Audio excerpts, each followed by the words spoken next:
Welcome to Digital Health Talks. Each week, we meet with the healthcare leaders making an immeasurable difference in equity, access, and quality. Hear about what tech is worth investing in and what isn't as we focus on the innovations that deliver.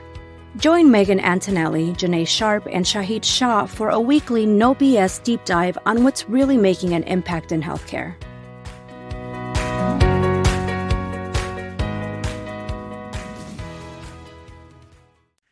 Hi, everybody. Welcome. This is Megan Antonelli with Digital Health Talks, and I'm here today with Dr. Yair Saperstein, CEO of AVO, and he is going to talk about how we met and the American Heart Association Health Tech Competition, and tell us a lot about his founding story with AVO MD. And, we're excited to be here. Hi, Yair. How are It's a you? pleasure to be here. Good, Yeah. good. Thanks for having me on, Megan. It's great to see you. It's so funny to think that that was, I guess, was it almost 3 years ago now, right? Sometime back. The excitement is still there. We're quite excited to be a part of it, quite excited to win, and then it's still excited to be able to work together. Yeah, it was funny. It was the first competition and the first sessions back after the pandemic. And I have to say, I think it must have been November, and it was really one of the first meetings that I felt like had a real energy to it. But let's start a little bit about your founder story, how you started AVO and kind of the trajectory. Yeah, so when I was a resident in internal medicine in 2018, one of the biggest things that I wanted to do was to take clinical guidelines, whether those produced by the AHA, ACC, and KDIGO and Gold, respectively, right? Or up to date, because I often use that as my reference tool, and put it into the electronic health record. Like allow for the electronic health record with all of the patient information to guide me on what I needed to know from the evidence for my patient in the right time, in the right place, in the right way. And the way that systems currently do things like this is with alerts. It's like, hey, you're a bad doctor. Think about doing it this way instead. But the alerts are not really part of my workflow. It's like, hey, you forgot to put on a flu vaccine. I was just trying to order some blood products for my patient that's bleeding out. Like, that's not the right timing for you to tell me about these things, right? So it's like, how can you put it in a way that will allow me to practice with higher quality, but at the same time, allow me to really have a better workflow, reduce my burnout, increase my wellness, allow me to practice as a true physician, as a true clinician, as I am. That was the dream back in 2018. The way that I was starting to dream about it didn't really become an actual product until I met my co-founder, PJ. PJ was building this for about 5 years before I met him. And we met at the Columbia Informatics program. When I met him and he was showing me what he built, I was like, dude, you're building my dream. We got to work together. Long story short, we started working together, reached out to the Columbia Business School to find an advisor who really can guide us on more of the business side, right? The two of us are docs with an informatics background, with an internal medicine background. So I ended up meeting our third co-founder, Lawrence, who was previously a private equity investor. We then started to guide us more in this direction of how to actually turn it into a business. Three of us came together as co-founders. When we came together, the original intent was to be able to take data from the electronic health record, take the evidence and be able to populate that into a way that can guide me at the point of care. The thing is that with the advent of ChatGPT and a lot of docs using ChatGPT, a lot of clinicians, right? So I always think in terms of docs as a doc myself, but really we are used by RNs, MDs, DOs, AP, it's PAs, dietitians, and everyone in between. So clinicians often turn to ChatGPT. I think I saw a recent study, 76% use ChatGPT or LLMs as part of their decision-making process. It's like, whoa, what happened to safety checks, right? And so if you're able to put registered guidance that is known, that is trusted into these flows to get instant answers that are informed by the electronic health record, that's even better. So we have a chatbot function. We have the ability to turn it into automated workflows, meaning every time that I go into the electronic health record in the morning as a hospitalist, I am always looking at a 24-hour look back period for my patient. And I always want to compare all the consultants' recommendations, the vitals, the labs, the meds to the guidelines to tell me, hey, here's what you might want to address today. Like, let me have that automated workflow or discharge. Like, let me have an automated discharge workflow for my patient, right? These different aspects. So that's the second. The third is there's things that I do. I have conversations with the patients. So that's a data element, like an AI scribe, but I don't want to use that alone to create a note. I want that to combine with my EHR data, combine with guideline data. I want to be able to produce orders and pen the orders. I want to be able to produce documentation. I want to be able to have next best step, sometimes within a, hey, I'm asking for it, chatbot workflow, sometimes within an automated workflow, sometimes even within a prescriptive pathway. Allow me to go down an MD Calc style pathway to where I need to go as part of this prescriptive, here's your next best step of what you actually need to do with automatically generated notes and orders to make me more efficient. And each different clinical type sometimes has these different aspects of the workflow that are more necessary, right, from each of these different elements that we put together into the platform. And so this vision of, okay, how can I practice with more quality? And how can I practice in a way that will reduce my burnout? Allow me to really practice, allow me to do medicine in a way that works for me. Was that Mhm. North Star that really fueled our creation and still drives us to today? Yeah. That's amazing. And first of all, it's amazing that in 2018, after people, I mean, to me, when we thought about the electronic health record, and we're talking about it in 2006, 7, 8, in my brain, now not a physician, it was meant to have clinical information in it. That there would be clinical tools to drive it. And what's crazy is that here you are 20 years later, and it still doesn't have that, that you could bring that innovation to it is kind of remarkable. The you know worst kept secret is that clinicians are still practicing with flow sheets and diagrams that are pasted, like literally like taped next to their computers, that there is right. no aspect on when the date is. And at the same time, using Chat GPT without HIPAA security to be able to find information.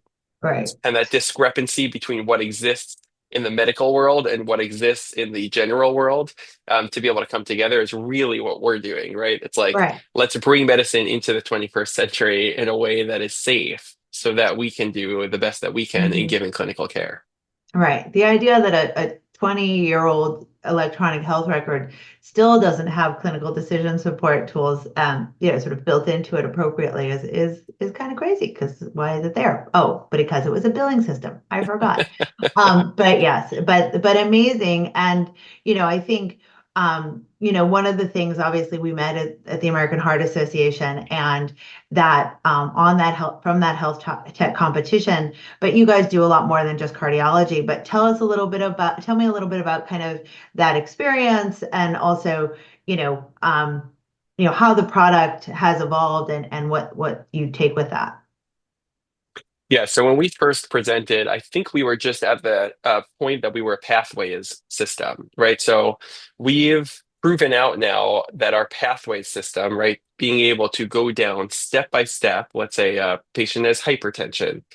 Did you try these medications? What was the impact? Here's how you can escalate.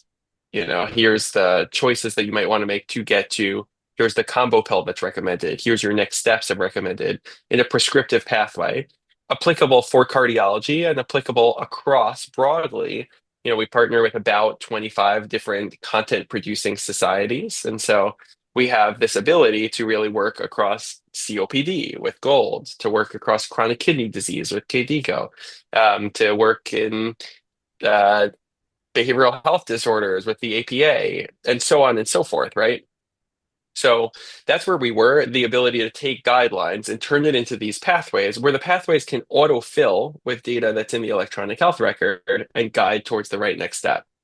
It resonates a lot more as a product, right? The pathways product with APCs, PAs, dietitians, RNs. It did not really resonate as much with MDs, DOs, because the thinking is, hey, I don't really want a prescriptive pathway when I'm doing medicine. Like, allow me to do it differently in the artist way that I like to practice, right? So what we found is that when there are RNs, PAs that are taking control of the system, health systems are able to reduce their staffing cost by over 70%. And that's because they're able to put the decisions in a prescriptive way, into a trusted way, into the hands of not as expensive providers. So Mhm. that's the pathways part. And we really wanted to be able to serve all clinicians, right? That's why we were known as AVO MD. We are now known as AVO to be able to serve all clinicians, which we're doing. And so it's not just that we want to serve PAs and RNs, which we're serving well. But how do you serve the MDs and DOs also? So what we built is these other workflow tools, and we have a partnership with OpenAI. We have a BAA with them, and we have a zero retention agreement with them. What that means is that we're able to use their software. We don't have to build our own equivalent foundational models. We can use GPT-4o in a way that's HIPAA secure, SOC 2 secure, doesn't use any of the data to train their model. It's used only for our instance. And then we're able to run EHR data, guideline data together into workflows. What does that mean? I can say, hey, here's my patient. Suddenly, my patient now has chest pain. What's my next best step? What's the workup I need to do? Okay, cool. I confirmed that their patient needs an urgent cath. Like, put in the referral for me to cardiology. Like, give me my dosing that I'm going to need for Plavix. Like anything you want, you can ask and be able to get in those answers. And Mhm. that's the chatbot functionality. And you might want to do it that way, or you might want to have more of these automated workflows. Like, you know, I was starting to describe before, but in this cardiology flow, right? It's like a patient is coming into cardiology clinic with heart failure, and it's the heart failure clinic. I know every time I'm going to be assessing against their medications and their labs and their symptoms these guidelines, and here's the next steps. Pen my orders for me, have it all done for me so that it's set. It makes me much more efficient in this way. So you're able really to have the suite of products across these different instances so that it can serve for all these different clinician types across these different disease states. And we have over 1,200 guidelines that are in the system that are dynamically updated so that we make sure that we're in accord with the evidence as we're basically putting in these workflows into the hands of clinicians. So I have two questions. One is, with that, with all the guidelines, did you go to the societies and, how did you work with them? How did you get to that point where you were, integrating that into the workflows and using that data? And then also on the other end, where you're saying you have a no retention um, agreement with OpenAI. How did those come to pass? Both the arrangements with the societies and then also with OpenAI. So we started with the arrangements with societies, and we did content licensing agreements, and that we first built out these pathways right within the first product. Uh, as we started playing with the early versions of GPT when they became commercially available, we were like, this is the future. And so going back now years, we started to integrate that into our software. First working with Azure because Microsoft Azure was the first to allow us to do a BAA with them. OpenAI did not have that. And so we were using Azure in order to make sure that it would be HIPAA secure and zero retention and so on. And then at some point, OpenAI allowed us to go directly with them to be able to work in this way that was safe. We, because of that agreement, we are able to get now open source documents from online. So anything that's been posted, which is an open source document, we're able to read. And then we can read that even without a content licensing agreement, which allows us to expand much more rapidly the information that we can pull in. So as an example, right, if you want to be able to get information about, and I don't even have a perfect example, but like some disease that we somehow don't have a licensing agreement already with the society, but they're open source articles that can be read, like those can be read and they're of course sourced appropriately so you can understand where it's coming from and go back to the original source to be able to read it as you wish. So it's really a combo between the two of them. And the way that the large language model works is a concept that's called mixture of agents. which basically means that you have different instances of the large language model that are speaking to each other. So they can figure out the right paths to go down to pull. Should we pull from this guideline set? Should we pull from here? How should we construct our answers? Constructing the answers and passing it on to additional large language model agents that are effectively working together, which allows for much higher accuracy, much lower hallucination rate, and much more precise answers. Right. Because that was my next question, which is when there's so many sources of information, how does the tool, then, sort of know the right one, if you will, or how are you even testing that or, coming up with validity? So the first part is like, what's the structure of how it works? And there's this multi-step, right? So you make sure that you understand the intent of the question or the automated workflows, and then you pass on the intent to, well, where's the appropriate place to look? Which are the appropriate guidelines to pull from? What does it say within those guidelines? How can we match the characteristics of the patient against the characteristics of the guidelines to come up with recommendations, whether it's diagnosis, treatment, dosing, etc. Right? So multi-step allows it to work better. And then we have like an AI safety review effectively across our large set of questions that we have that we're able to run against to be able to check the answers and how well it's doing against those answers. Of course, it's impossible to check everything. That's why we always have a human in the loop, right? It's not like we're replacing doctors, we're replacing clinicians. We're allowing for more efficiency and better treatment, actually. We found that we can improve adherence to guidelines on the range of 15 to 60% better than without using these tools, right? So it's Yeah. definitely faster and more accurate, and you save cost, right? That's definitely the way that you want to go. Will we eventually be able to automate some of the processes? Maybe, right? But that's that mixture of, well, there's rule-based logic that you know that you can trust, assuming you set it up correctly. Gen AI-based logic that sets you up amazing drafts and amazing inferences that you could look at, but you probably need to source trace or use your own judgment as you continue to progress. Putting them together in the right way allows for efficiency with a human in the loop. There might be ways of setting up with more of the rule-based logic and not as much of the Gen AI as you set up these processes, that more of it can be automated. Mhm. And where are you seeing it have the most, efficacy or, where it's working the best, whether that's in a specialty based or in a particular situation? Yeah, we've found a lot of traction among generalists across ER, internal medicine, pediatrics, inpatient and outpatient. We found it to resonate among nephrology, cardiology, respiratory, and endocrine as our top four specialties. Um, and that's just for now, right? It's like when you find that it starts to resonate within a market, it spreads more within that market. Like I think the tool is just as applicable beyond here, kind of like the up-to-date model as it started in nephrology and then expanded beyond there.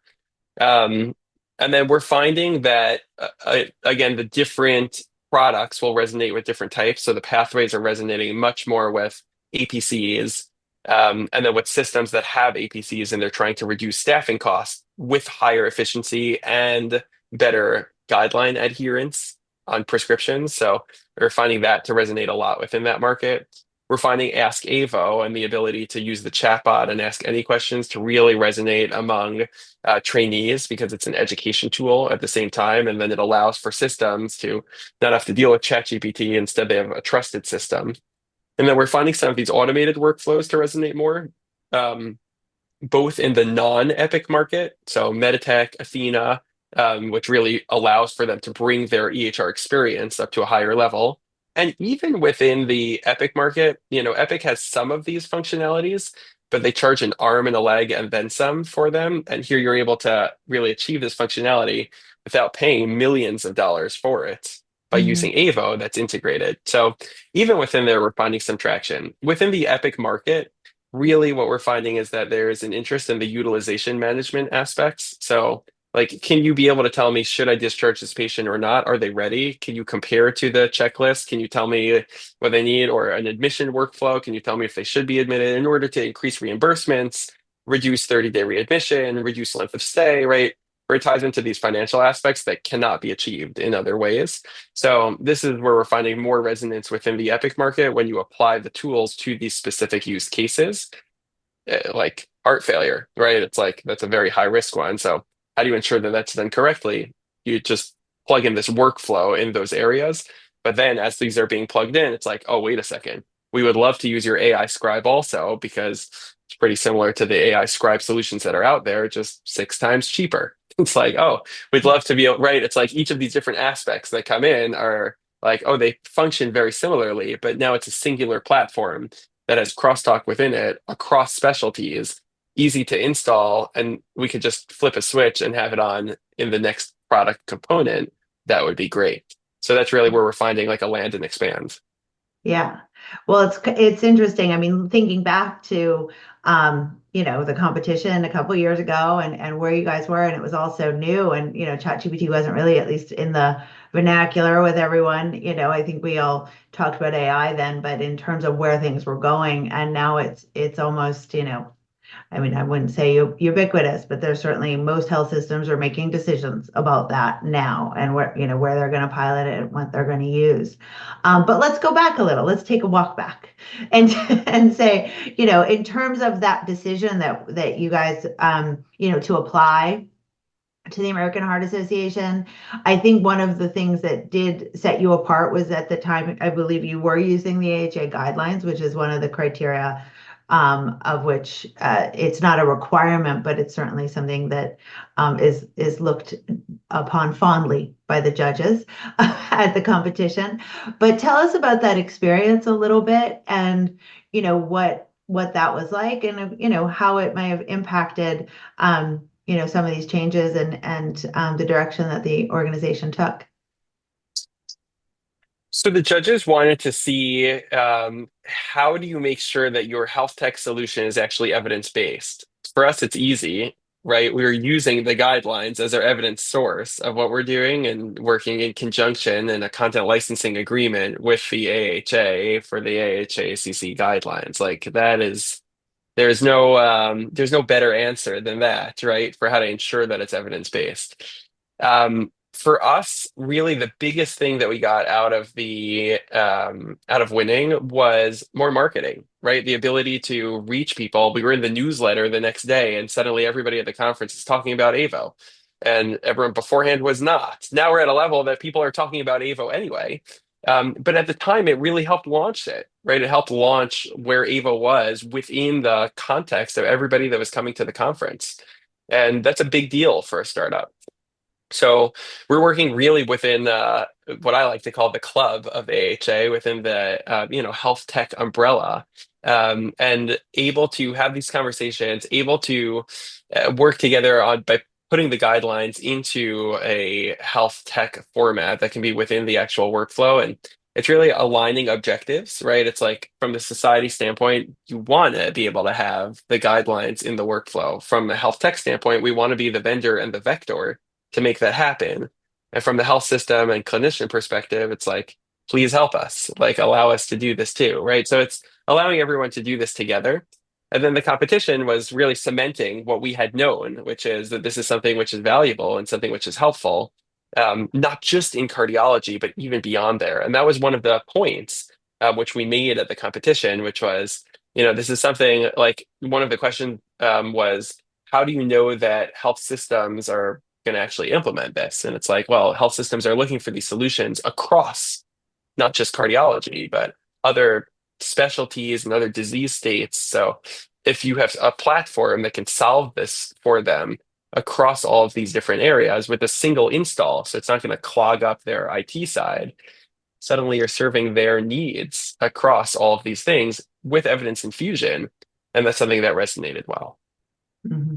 Yeah, I mean, I think that's so important. I mean, while, certain technologies and certain companies that have won the competition have been cardiac specific, it doesn't have to be, right? If it has an application in cardiology, being there is certainly valuable, and it's an interesting for me. And I think, did you guys go on to win the digital health, not tech awards too, like later that year, also at Health, Yep. right?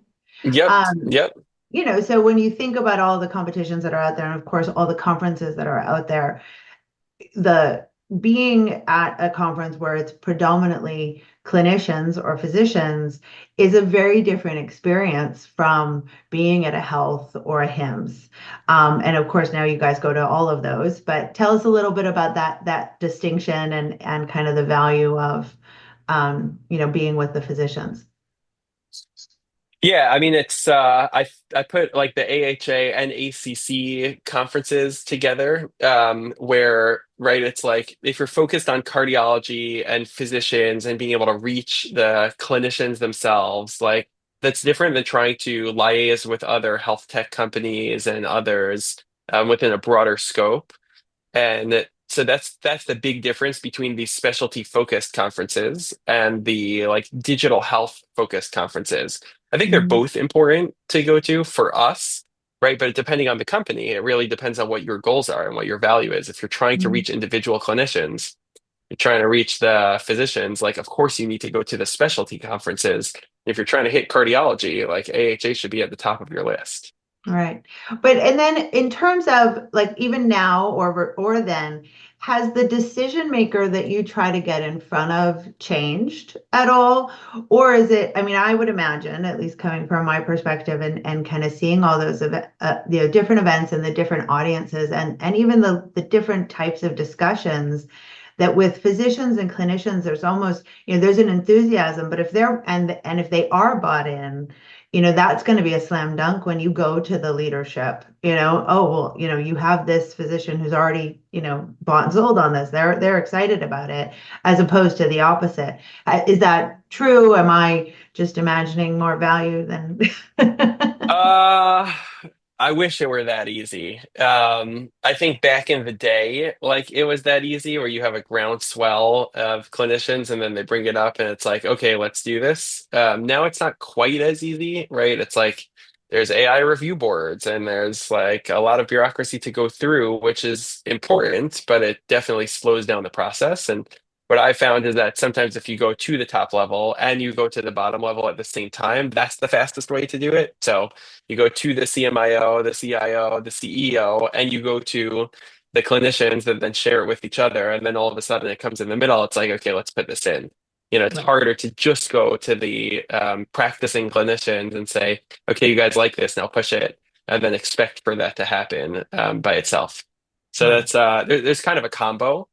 But there's definitely importance in that, right? If you don't have a clinical champion or clinical champions, it's not going to happen, right? It can come from the top down of like, okay, this needs to happen, and then no one's using it, and then it's gone. Like it right. has to be something that's useful that people like. Yeah. And what about like feedback, in terms of, in those early stages as sort of the founder and figuring out what is really needed.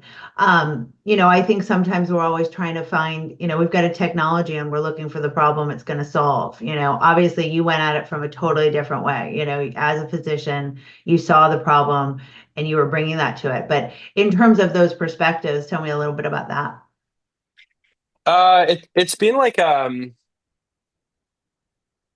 it's been almost like a wave a couple different times as we've released these new products, right? So at first it was like, okay, we have this product. This it was built as a product, not as a company. Like this serves my need. Like it's working. The pathway system is perfect. Okay, great. But then it's like, wait a second, ChatGPT is out. I rely on ChatGPT. Like if I could have this in my EHR with guidelines, that's my answer. So it's like product number two. Well, how does this fit in? Like almost a new round of customer discovery and feedback, right? It's like at each step as we release the products, feedback becomes again important as we release it. And so for the new products, we followed suit to be able to have this, early adopters get initial feedback and then release it through that time to the initial institutions and then get feedback there and then go, at the larger scale marketing for the new products. Hmm. Yeah. Yeah, I think it is, I mean, it's hard to get into a healthcare system, right? It's just difficult. And so figuring out the right fit, both from who, winning everyone over, but also that, which problems you choose to solve and how broad you want to go. I think, we talk a lot about, fix a problem for one small group and make it very valuable, and then you can pass that through, Right. scale it out, right? And so that's what you guys have done, and have done a great job of it. So tell me what's next, for Avo. What's on the horizon? We've talked a little bit about it, but where do you see this going? Continuing to scale up, and continuing to add in these use cases that tie directly to financial opportunities. So there's, right, the products themselves and the resonance that they have within users and within the market is palpable. But as we continue to think about, well, how do we scale to institutions that have other products or other things in place that and have more than enough money that they're not worried about a price differential, that it's like, how do we capture them too? Right? It's like, well, if we have something that ties directly back to financial revenue that is a different use case, that will resonate. And what we found from our customer discovery is that will resonate within that market. So we're building out some of these finer tuned use cases using the same product as these automated workflows that will tie directly back to financial revenue, among additional use cases. So that's next. For the product standpoint, as we continue to expand and scale, we're really moving across primary care, hospitalists on the inpatient side, emergency medicine, peds as our main targets, and then expanding out to specialties, especially cardiology, nephrology, endocrine, and respiratory as our top. But we're not restricted there. So as we continue to capture additional specialties, using the same product suite and the same tools, no additional expansion needed there. It's just marketing towards different areas. We'll continue to capture additional clinicians and provide that usage for them. And then last but not least is we have some publications that were recently out, but additional studies that are ongoing, with good data that's coming back from initial waves of it. And so we're excited for some of those publications to be out, some presentations at upcoming conferences, and the additional opportunities that come with that, of course, as we've now proven that our solution can actually help. Yeah, well, it's amazing when you're born of evidence, then the evidence just comes, right? The value is there. So, Yeah. well, Yeah. thank you so much for joining us, and I'm excited. I assume you will be at American Heart Association Scientific Sessions. I'll see you there. Yeah, I will see you there, and it's always great to connect. And thank you, everyone, for listening. If you would like to get in touch with Dr. Saperstein, please go to, what's the website for AVO? avomd.com is the Perfect. easiest way to get there. And also, I assume, are you on LinkedIn as well for folks to follow you? Absolutely. Great. Well, thanks again. And thank you, listeners. This is Megan Antonelli with Digital Health Talk. Thank you for joining us for this week's Health Impacts Digital Health Talk. Don't miss another podcast. Subscribe at digitalhealthtalks.com. And to join us at our next face-to-face event, visit healthimpactlive.com.